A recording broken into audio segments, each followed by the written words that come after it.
Hello and welcome to New Vision Garage. Today I'm making a new video here about this LS3 engine build.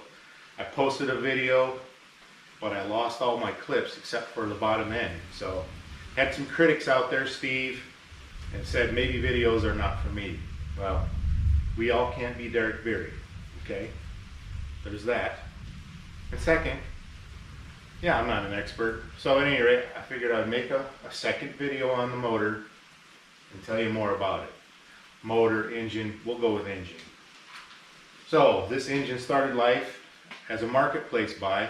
It's an LS3 all aluminum block, set of mildly ported LS3 heads, all the accessories, the oil pan. The guy sold me everything for the engine. The LS3 was a long block, so it had cranked the rods in a set of auto replacement pistons, just some hypertetric stock pistons. And, you know, it probably would have been a good rebuilder for the street. So anyways, I think I paid $2,700 for everything. First thing I ordered was a set of K1 rods, H-beam, set of Molle forged pistons. Now, the Molle pistons were designed to run with a stock LS3 head, 70cc chamber, and I'll get into why we had a little problem with the top of the dome kind of rubbing a little bit or hitting the top of the chamber. Our Stage 4 NA camshaft from Michigan Motorsports. Now, I don't know, I think that camshaft is discontinued. I'm not sure. I went back to look it up again. I couldn't find the Stage 4 NA one. Camshaft bearings from O'Reilly's, just Cleveite bearings. Rings, they were file fit Molle rings. Texas Speed Performance 260 PRC heads. They're the 12-degree heads. They seem to flow pretty good from their numbers. I wanted to run trick flow single plane intake, so that's a 3,000 to 7,500 single plane intake. My buddy over at FAFO Racing, check him out. A gasket ported it for me to match the cylinder heads. Miser electric water pump, an ATI balancer. Now I used the truck hub, the ICT billet truck alternator mounting brackets. The only thing I'm running on this engine is the alternator off the crank. Everything else is electric. Electric water pump, electric fans, no power steering. I got a manual rack in this. LS7 factory head gaskets, factory oil pan gasket, factory valley pan gasket, brand new front and rear covers, cam cover and the rear main cover, just from GM. They're just GM part numbers. The only ARP bolts I think I used were for the water pump and the head bolts. Bottom end I used all factory bolts, just torqued them to spec. Lifters, I went with a set of Delphi LS7 lifters. Push rods are BTR hardened push rods, 5/16 in the factory length. That gave me about, so I did check them with the push rod checker, and I was getting about 80 thousandths plunge down into the lifter when you tighten the rocker arms down to 22 foot-pounds. That's about the only adjustment. I'm running factory style rocker arms. They're the Summit brand, so they're a little thicker material, and they have the upgraded trunnion. So those didn't give me any problems. The ICT billet adapter kit that comes with oil pressure adapter, mechanical temp gauge adapter, and that made things a lot easier when this car prior was a bracket car, and the person that had it before me had it all set up with mechanical gauges. So that was nice to be able to just screw those right into the heads and adapt them right over. I didn't have to go digging for adapters or anything. That was a nice kit to buy that. ICT billet makes some really good stuff. The coils are a Granatelli Street Fighter. The wires are just a set of Ultimas or something from O'Reilly's, and I'm running NGK TR6 plug. Alternators, just another O'Reilly's part. It's just a 105 amp truck alternator. I did use the 470 ohm resistor trick coming off of the hot terminal to the red wire on the 2-prong connector. You put that in line and it'll charge at 14 and a half volts all the time. The carburetor is a Brawler 950. Under that I have an HVH 2-inch Super Sucker spacer. Not sure if that really does anything, but it looks cool. And K&N filter. The control box is an MSD 6014. It controls my spark only. And on this engine I have the timing locked out. It does have an output for your tach, which I'm obviously using. And it does have a launch control, which you tie to your trans brake. Let's say you have a 4100, 4200 stall converter, but you don't want to leave the line at that. You want to leave at 3500. Wire them in parallel. When you hit the button, it hits your solenoid on your trans brake, and it activates the launch control in the box, and you'll leave at 3500. I did try it on 6 Summer once. It did work at real low, 3000 RPMs, and when I watched the video of the car, it kind of bunny hopped out of the hole and then just flattened out. For the rest of the race, since I didn't want to keep messing with it and screwing with the times I was running, I just went back to foot braking. So that seemed to work out all right. We did over 700 miles in 5 races. Had no issues with the engine, no overheating, no loss of oil pressure.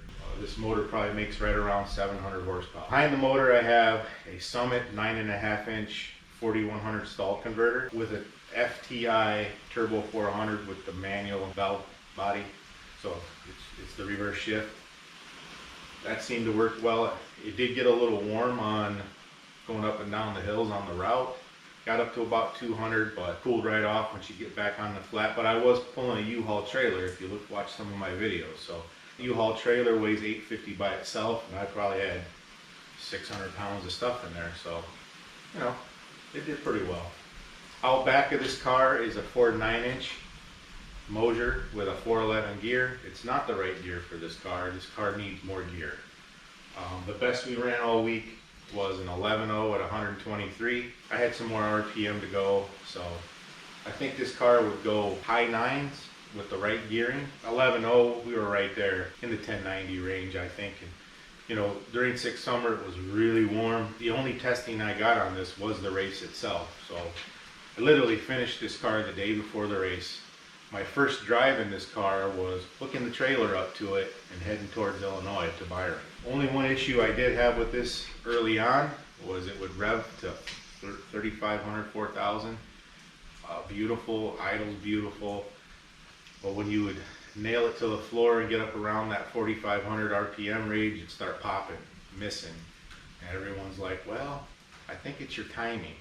Well, I think it's this, I think it's that.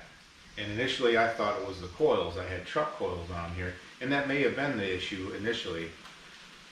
But what I found is when I adjusted the 4-corner idle circuits on this carburetor, it all went away. You say, well, your idle circuit's only for idle. I'm not so sure on these Brawler carbs here. Vacuum gauge on it, set all 4-corner idle screws to the same highest point, and then I went out and ran it, and I didn't have one miss, one hiccup, nothing. The car ran beautiful from that point on. I had already changed the timing a couple times, and it was still doing the popping and banging. In my opinion, that's what it was. The headers are a $300 set of eBay 1 7/8 stainless 3-inch collector header. Same ones I've seen several other people on YouTube using. They're nothing special, but they work. Other things on here is a 4-core radiator for it's an LS swap radiator. It has the threaded adapters instead of the barbed fittings on them. So I did buy a bunch of Red Horse fittings in different angles to get the dash 16 and dash 20 lines from the electric water pump to the radiator. The fans that are on this are a dual 4500 CFM combined Flexolite unit. Under here I've got a derail, I guess that's how you say it, transmission cooler. It's a smaller one. I think I'm going to step up to a larger one, but it does have a fan on it. That's the engine. For what it was, a naturally aspirated engine, 91 friendly, nothing too exotic in the engine. And to run on 11.0, this car weighs 3150 with me in it. I think it did really, really well for its first time out. And again, the first day I hooked the trailer to this was the very first time I drove this car. I'd never sat in the seat and took it out of the shop. So with that, I figured I'd just let you know what the rest of this motor build, since my first video kind of petered out after the bottom end. I had a bunch of video clips of doing the heads and doing the intake, but somehow they got corrupted and I lost them. So please like, subscribe, hit the notification bell. Help me grow this channel. I've got a lot more content coming. I may end up building another new car for Sick Summer, Sick Week 2025. I'm going to try to register for both of those next year. And I tried to get into a few other events this fall and summer, Dragon Drive, but they were all just sold out. So you got to be the first in. So hopefully next year. I almost forgot. You probably want to hear it. I'm going to start it.